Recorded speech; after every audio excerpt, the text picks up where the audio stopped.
ऋषीने CCTV फुटेजमध्ये असं काहीतरी शोधून काढलंय की आता अनिकाची खरी सच्चाई बाहेर येणार आहे। बघा, अनिकाने तर असा प्लॅन केलाय की फुटेजमध्ये तिचा चेहरा कुठेच दिसणार नाही। पण काय झालं माहित आहे? कमलीला अडवायला जी मुलगी कॉलेजमध्ये पाठवलीये अनिकाने, तिला तर बरोबर पकडले सीसीटीव्ही कॅमेऱ्यांनी। कॉलेजमधली ती मुलगी, तिच्या हातातला डबा, अनिकाने दिलेले पैसे, सगळंच एकदम क्लिअर कॅप्चर झालंय। आता ऋषीने हे सगळं खोदून काढले आणि सिद्ध केले की या सगळ्या खेळामागे अनिकाचाच हात आहे। दुसरीकडे राजन आणि गौरी मंदिरात पूजा करायला गेलेत। राजनला आता असं वाटतंय की त्याने जगच जिंकलंय, पण तिथे राजन गौरीला सांगतोय, गौरी तुला आठवतंय का, एका चिठ्ठीमुळे तू हॉस्पिटलमध्ये गेलीस आणि मग काय काय झालं, आईला किती त्रास सोसावे लागले आणि तुझी स्वतःची मुलगी हरवली। तुला माहितीये का हे सगळं? खरं सांग, तुला असं वाटतं का की मला माझी मुलगी तशीच परत मिळेल? सांग ना, माझी मुलगी कुठे आहे, तिचं नाव काय, ती कशी दिसते?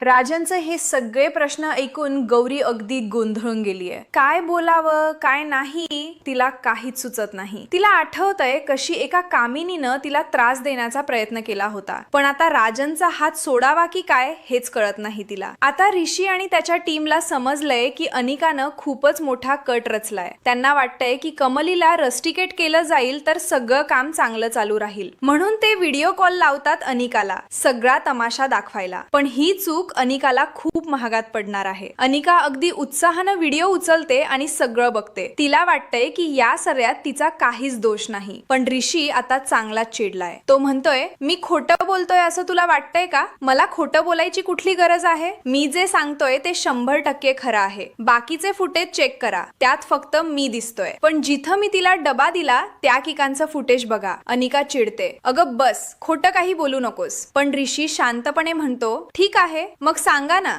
सीसीटीव्ही फुटेज मध्ये कमली कॅप्चर झाली असेल तर? अनिका म्हणते, पण ऋषी सर एक गोष्ट सांगा ना, कमली त्यावेळी घरी होती तर ती इथे कशी येणार? त्या दिवशी कमली घरीच होती ना? कमली आता बोलते, नाही, खरं तर मी कॉलेजमध्ये आले होते। अनिका चिडून म्हणते, काय कमली, तू घरीच होतीस ना? कमली काहीच बोलत नाही। मग शेवटी ती म्हणते, खरं सांगायचं तर मी कॉलेजमध्ये आले होते। मला कॉल आला होता की बाबांचा बूट मिक्सर मध्ये गेला आहे, म्हणून मी आले होते। अनिका म्हणते, ठीक आहे, आली होती तर आली होती, पण त्यामुळं काय, तिनं काही केलेलं नाहीये। तोच ऋषी सगळे सीसीटीव्ही फुटेज चेक करतोय आणि सरू धावत येते। राजन आता चांगलाच चिडलाय। तो गौरीला म्हणतो, गौरी काय झालं तुला? मला हे सगळं ऐकायचं नाहीये। गौरी म्हणते, तुम्ही मला सोडून गेलात ना? राजनला आता आपल्या बायकोकडे जायचं ठरवलं, पण तो तिच्याकडे गेला तेव्हा तिनं काय केलं माहित आहे का? ती म्हणाली, मी तर दुसरं लग्न केलंय। तुमची मुलगी? अरे देवानं तिला घेऊन गेलं, ती कुठे आहे मला काहीच माहित नाही। राजन हा ऐकून अगदी सुन्न झाला। त्यानं तिला विचारलं, तू दुसरं लग्न केलंस आणि माझ्या पायावर पडलीस तेव्हा काय सांगितलं होतंस? हे सगळं विसरलीस का? पण बाई तर आता पुढेच गेली होती, तिला काहीच फरक पडत नव्हता। इकडे गौरी अस्वस्थ होऊ लागली, कारण जो खेळ तिनं खेळला होता तो आता हळूहळू बाहेर यायला लागला होता। आणि या सगळ्या गोंधळात गौरीची राजनशी भेट झाली होती। त्यावेळी गौरीनं त्याच्या पायावर पडून खूप नाटक केलं होतं। आता राजनला हे सगळं आठवत होतं। तो म्हणाला, ऐक, माझी शपथ घे की तू आपल्या मुलीला कुठे सोडून आलीस ते सांगशील। माझी मुलगी कुठे आहे? ती जिवंत आहे का? मी तिला जो बॉक्स दिला होता तो कुठे ठेवलास? गौरी घाबरली, पण तिनं काहीतरी सांगितलं। आता ऋषीला एक कल्पना सुचली। तो म्हणाला, ठीक आहे, मग ज्या ठिकाणी तो बॉक्स दिला होता त्या जागेचं सीसीटीव्ही फुटेज तपासूया। पण तो मुलगा जो राजनचा मुलगा होता तो म्हणाला, बघा, मी आता खोटं बोलत नाही, तुम्ही माझ्यावर विश्वास का ठेवत नाही आहात? एक गोष्ट लक्षात ठेवा, या बॉक्सच्या 2 चाव्या आहेत, एक प्रिन्सिपल सरकडे आहे आणि दुसरी कमलाकडे। हे ऐकून सर म्हणाले, पण हे सगळं तिनं का केलं असेल? तो मुलगा म्हणाला, मी तिलाही विचारलं होतं की तुला हे सगळं करण्याची गरज का पडली? तर ती म्हणाली की तिला कुणीतरी सांगितलं होतं। लगेच ऋषी आणि प्रिन्सिपल सर गोंधळले, काय बोलतोयस तू? तिला कोणी सांगितलं? ती तर अन्नपूर्णा मॅडमची नात आहे, तिला कोणी असं सांगणार? तेवढ्यात प्रिन्सिपल सर म्हणाले, अरे पण कमलीनं तर आपल्या जवळच्या व्यक्तीला गिफ्ट दिलं होतं ना? मुलगा म्हणाला, हो, तिनं आपल्या जवळच्या व्यक्तीला गिफ्ट दिलं। हे ऐकताच प्रिन्सिपल सर भडकले, तू म्हणतोयस ती गिफ्ट कमलीनं दिली? अरे सीसीटीव्ही फुटेज मध्ये दिसतंय आणि माझी अपेक्षा नव्हती की तू असं करशील. हे पैसे कुठून आले आणि हे गिफ्ट तू का दिलंस?